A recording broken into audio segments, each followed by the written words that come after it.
Amigo, ça va et toi?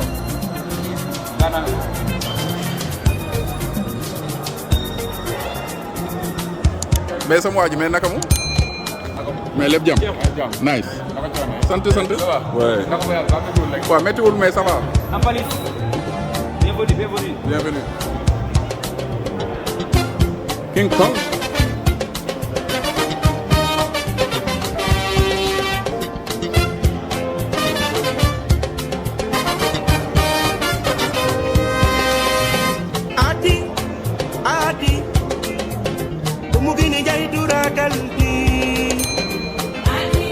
Barodi. Khalid Mbadda. Maodo. Adi. Dumugini jai duragaldi.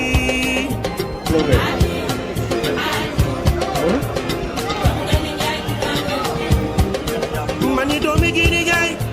Momadul daw. Bayam namna duli momi komunista.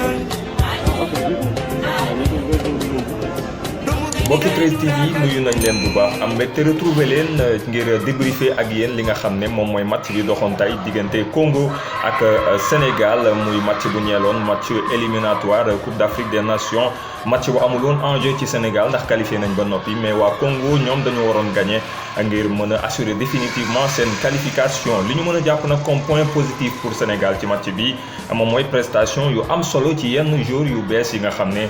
daal nañu football tey Abdou Diallo bu Paris Saint-Germain ñu gis ko mu am une certaine assurance ak benn audace bu am solo ci li nga xam ne moom mooy défense bi sur le plan défensif mais offensivement gis nañ ko quelques sorties yoo xam ne ça nous a rappelé Kalidou Koulibaly génn ngir mën a créer le surnombre leneen li nga xam ne moom mën nañ ko mën a nemmeeku mooy également kii di Pape Matar Sarr par moment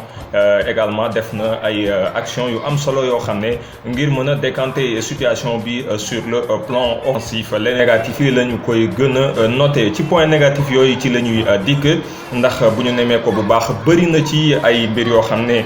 mën nañu ko naqarlu moom mooy système de jeu bi nga xam ne Aliou Cissé naam testé na ko ngir mën a daal di xool leneen loo xam ne wuute nag li nga xam ne moom la daal di indi tey mais gis nañ ne ça n'a pas marché te li ko gën a waral moom mooy fluidité ak rapidité de jeu bi nga xam ne moom moo ko waroon doxal gisuñu ko les latéraux ñi nga xam ne boobu plutôt les pistons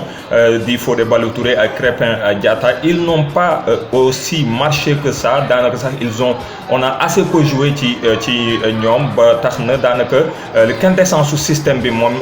doxul woon mais également projection balle bi de la défense vers l'attaque dafa desoon ndaxte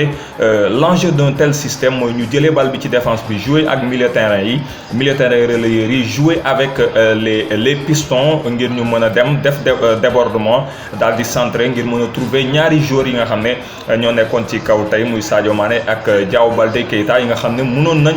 nekk ngir mën a jël récupérer li nga xam ne moom mooy bal yooyu ou à défaut daal di aspirer li nga xam ne moom mooy bloc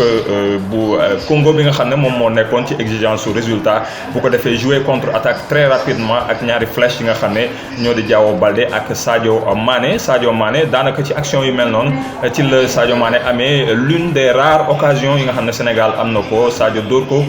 ci barre transversale bi malheureusement donc loolu c'est un point négatif boo xam ne sans doute Aliou Cissé war na ko xoolaat leneen loo xam ne mën nañ ko naqarlu tamit mooy le fait que Aliou Cissé n'est pas changé de système en cours de jeu gis nañu sax Abdallah Sima mu dugal ko après à la place de Crépin Diatta mais daf ko garder le même système il n'a pas changé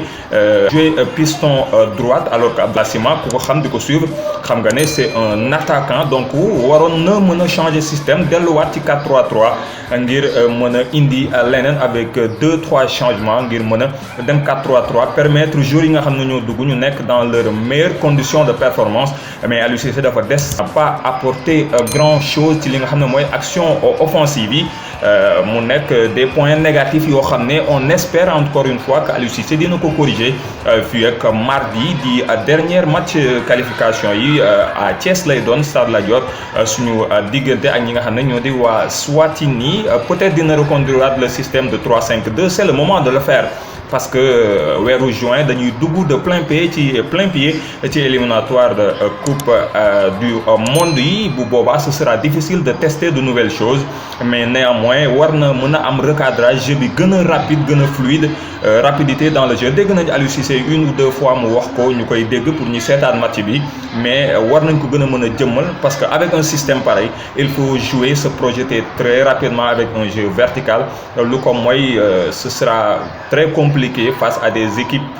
très regroupées nga daal leen mën a surprendre ci lu demee noonu mu nga mbokkee xarit yi li mooy analyse bu gàtt boo xam ne jotoon nañ koo def ci li nga xam ne moom mooy match bi doxoon diggante tey Congo ak Sénégal ci stade Massamba Déba bu Brazzaville di am yaakaar ni fii ak mardi incha allah lu bees dina ci am avec beaucoup de progression ngir équipe nationale du Sénégal mën a terminer ses qualifications en beauté Sénégal bi nga xam ne peut-être un autre point positif bu ñu fàtte woon ba tey le Sénégal reste invaincu mais autre chose Sénégal encaissé wul but et ça c'est rassurant mu ngeen moo koy xarit yi jaajëfal leen ci teewlu gi di leen jox rendez-vous très prochainement ci yeneen vidéo yu am solo yoo xam ne daañu ko def ak yéen ngir waxtaan ak yéen ci wàllum football de façon globale jaa ngeen jëf